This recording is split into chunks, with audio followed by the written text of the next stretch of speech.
Guys, এই যে আমাদের বাড়ির গাছ দেখো, দুটোই কিন্তু আমরা পেয়েছি গিফট।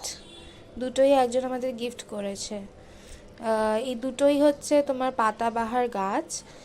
মানে শুধু পাতাই হয়ে যাবে, আর কিছু হবে না, ফল বা ফুল এসব নয়। যেহেতু আমাদের ছাদের প্রবলেম আছে, তাই আমরা ফুল গাছ, ফল গাছ, সবজি গাছ এসব লাগাতে পারিনি। তবে নো টেনশন, ভগবান একটা না একটা রাস্তা খোলা রাখে। বিয়ে হয়ে গেলে নিশ্চয়ই ছাদে অনেক গাছ রাখবো, বড় করব। এখন আপাতত এই দুটো গাছে রোজ জল দিই, ওটাই ওদের খাওয়ার। আর এইটা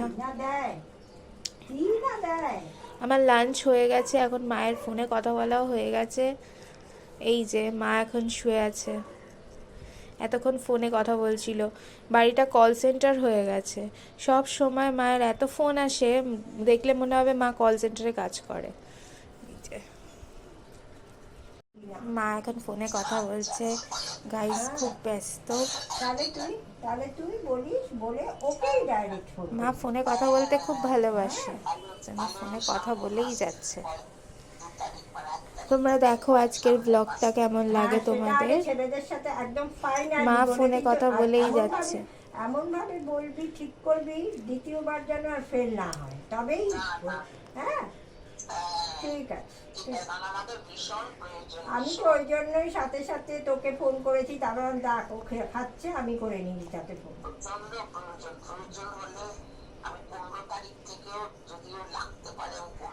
আজকেই তো 15।